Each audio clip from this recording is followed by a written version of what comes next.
This is before.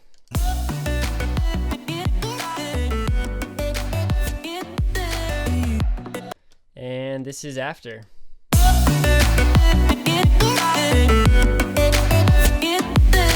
What's up guys, it's Asher Postman. I'm going to be doing a tutorial today on mastering. I've been getting a lot of requests to do that, and here it finally is. First of all, I want to point out that mastering is a really tedious thing and there's a lot to learn about it. I'm not in any way a professional at mastering, but I know enough to teach you guys at least the basics. So in this video, I'm not going to cover the really advanced stuff of mastering. It's just going to be like the very basics of what it is and how to get started on mastering your own tracks. Mostly I'm going to show you how to make your song commercially loud. I remember back when I didn't know the first thing about mastering, and it was super frustrating because I couldn't figure out what the heck it was or how to get started on how to do it. I read a lot of articles and watched a lot of tutorials, and I still couldn't really figure out what it was. So the purpose of this video is to just give you guys the very basics of how to do it so that you won't have to take as long as I did to figure out what the heck mastering is. Okay, so what is mastering? You know what, I'm just gonna Google it real quick. Mastering is the final step of audio production. Bleh. Mastering is the final step of audio production. The purpose of mastering is to balance The purpose of mastering is to balance sonic elements of a stereo mix and optimize playback across all systems and media formats. Traditionally, mastering is done using tools like equalization, compression, limiting, and stereo enhancement. Hopefully, I'll show you guys how to do that. I would have to say the first and most important thing to know about mastering is that you need to have a good mix in order to have a good master. I used to think that you could have a crappy song and like master it and it would suddenly sound amazing, but that's not the purpose of mastering. Mastering is making a song commercially loud and making it hopefully sound a little better. So it's really not doing a magic thing to make a crappy song sound good. I might eventually do some tutorials on how to mix your songs better, but for now I'm going to show you guys just some of the basic things that you should know of how to prepare your mix for the mastering stage. Alright, so as an example for this video, I'm going to be using my song Fuel My Love, feat. Nicholas Warren. Let me just show you what the drop sounds like. Toss the lighter, ignite the fire in me.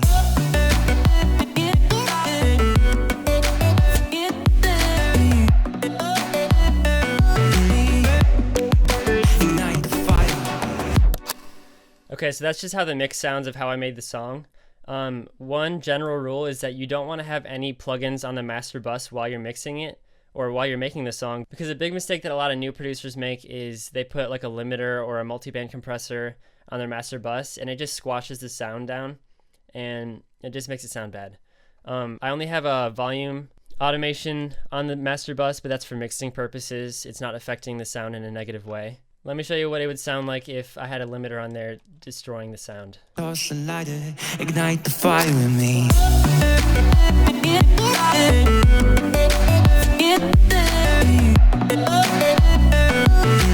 Yeah, so that's a big mistake a lot of people make, is they have the gain really high and like it's limiting it down. So just as a general rule, make sure that when you're making a song, there's no plugins on the master bus. And the second note is, when I mix this down, I want to make sure there's no peaks above 0 dB. So I'm actually gonna use this limiter just for the gain. I'm gonna put it down like 8 dB, so that none of the peaks go above 0 on the master fader right here.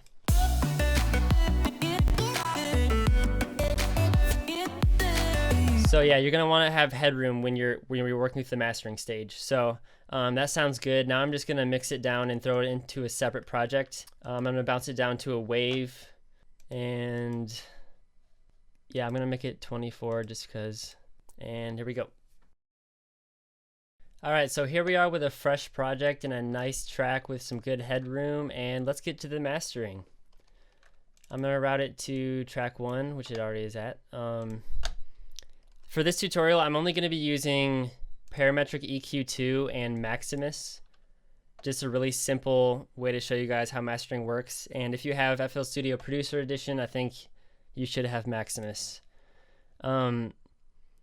So with this track, my goal is to get it to commercial loudness and fix any potential problems with EQ or whatever, and maybe a little bit of stereo enhancing.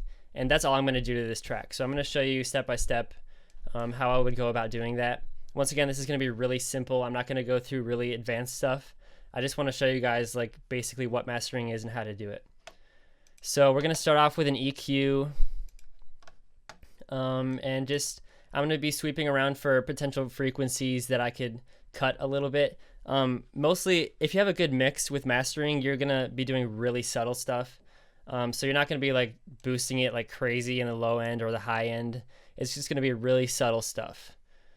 So let's start listening and pick out some frequencies. Run fast, now you can't outthink them. They'll watch you when you're sleeping. I hear you golden money. So I'm thinking around here it's a little much, so I'm gonna take it down like 1 dB. Act brave, but you feel it so scared. Those voices drive me insane. About 340 around.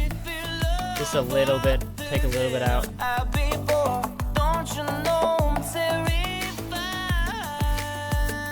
A little bit there.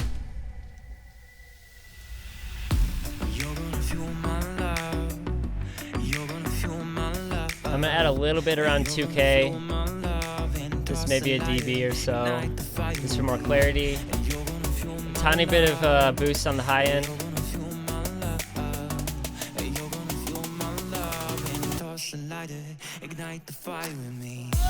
And then a low pass or high pass up to like maybe 30, because you can see there's not a whole lot going on below that.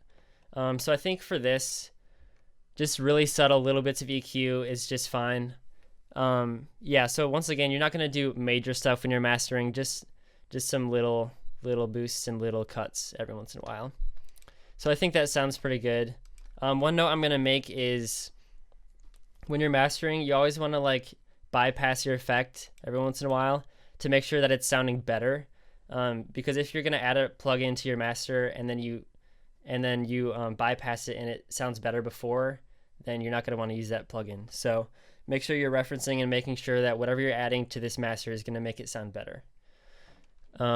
So I think that's pretty good for EQ. We can maybe adjust it later if we need to. Now let's go to the main part of the mastering, which is making it loud and a little bit of compression. And we're going to do all of that using Maximus. So I think the first objective is we're going to want to find the different, like separate the different frequencies for the multiband compression. I'm going to start with multiband compression. So let's just loop the drop here. So on Maximus, you go to bands, you click this bands button, and you can adjust the crossover range. So let's go to low here, solo. If you're not using headphones or good speakers, you won't be able to hear this. So I suggest you would use headphones. We're going to boost the gain quite a bit because, like I said, you need headroom when you're working with mastering. And since we have a lot of headroom, we're going to boost a lot. So this is turning up the gain before the compressor. Let's do that with all of these. All right, now let's listen to the low end.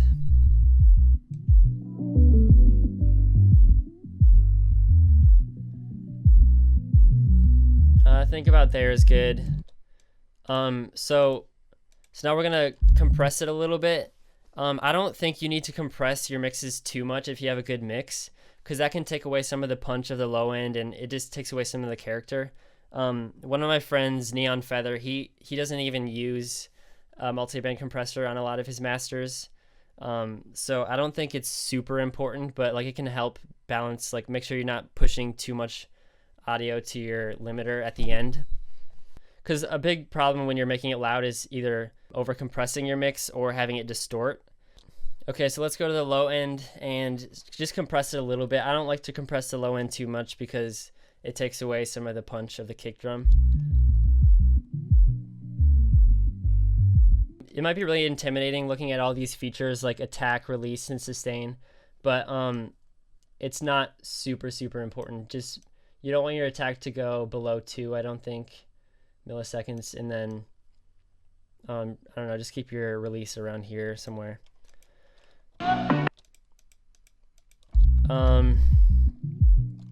So yeah, we're just compressing the low end just a little bit. And now let's move to the mids. I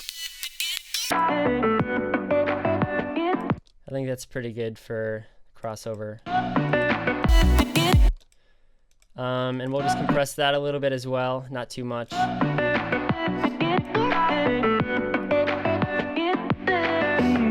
It's really helpful to use this white line because it'll show you how much you're compressing. So just a little bit like that. And now the high end.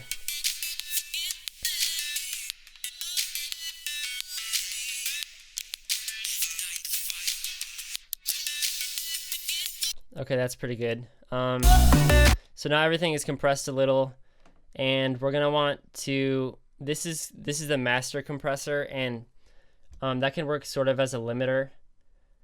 So we're gonna just bring that up a little bit because I don't want it to compress the mix too much. Otherwise, it'll do the same thing that the limiter did earlier in this video. How it's gonna push the sound down is gonna sound really weird. So I want the sound to sound as clear as possible and as much like the original mix.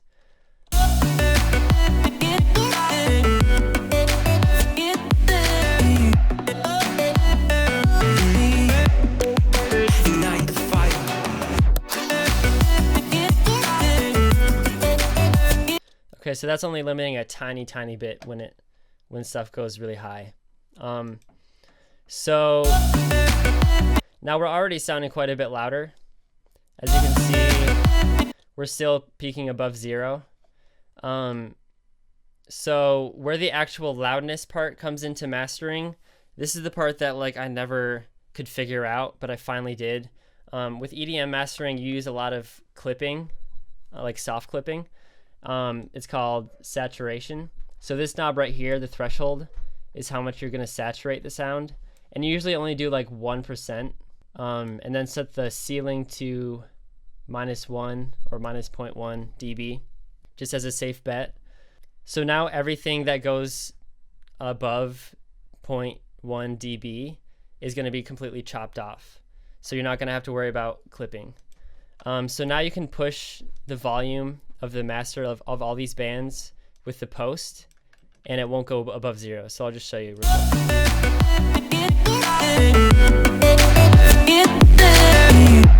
So even when it got really distorted like that, it's still at 0. So now we're going to want to find the loudness sweet spot, which is basically where it's not sounding distorted or crappy, but obviously there's a loudness war going on with EDM. So we don't want to make it too quiet.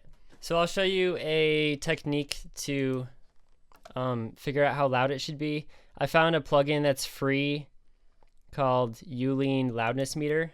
I'll put a link in the description of where you can get it. But it shows you in LUs or LUF how loud it is.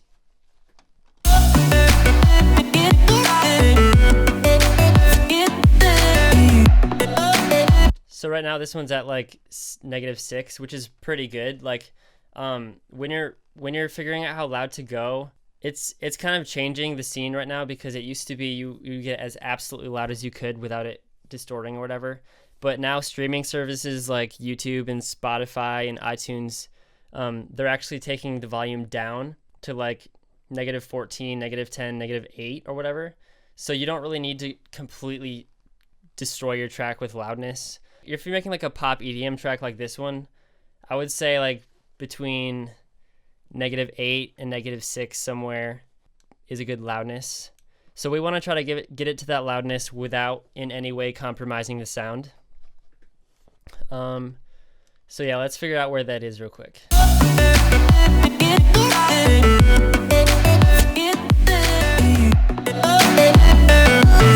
Obviously bad.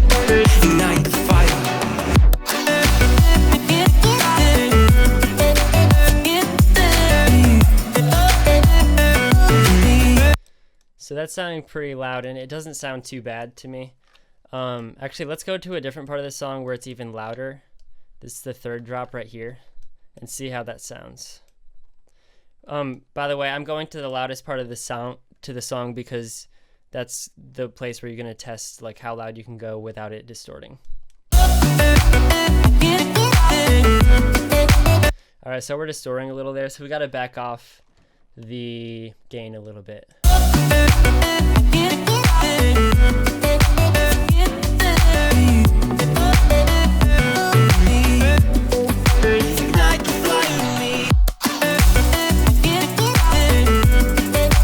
Alright, so we're not getting any distortion or pushing down the volume too much, so I think that's a pretty decent volume. Now let's go back and just like edit things a little bit to make it sound nicer. Another thing we can do is the stereo imaging. With the low end, you don't want any stereo because that could cause some phasing. I don't think it's a huge deal as long as you don't have like a straight up stereo sub bass, but you can this right here, this knob to the right is mono and to the left is like making it more stereo sounding. For the low end, we're just gonna merge it a little bit.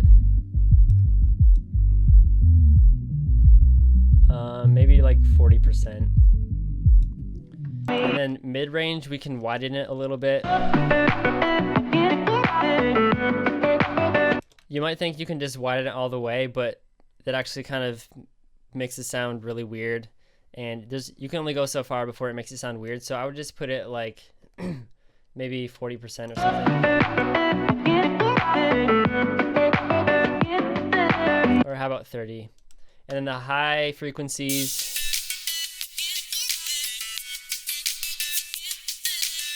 maybe 35. So now our track is a little bit wider. Now once again, you don't want to overdo it because then it'll like start to sound weird, but it helps to just give it a little more stereo image.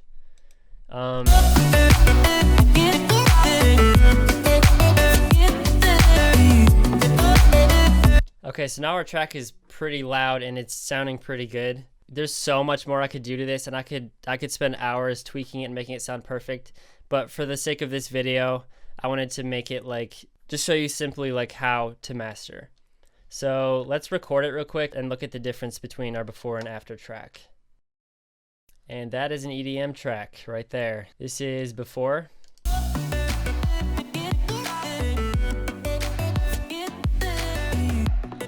And this is after.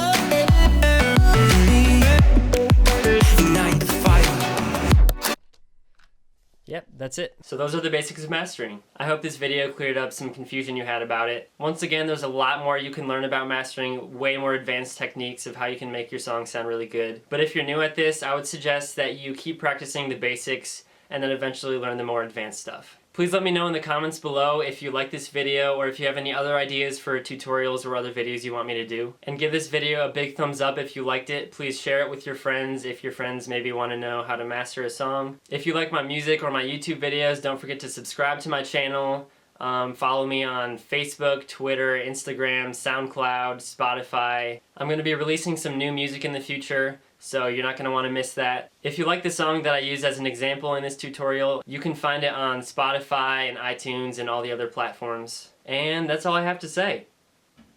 So until next time, swoop!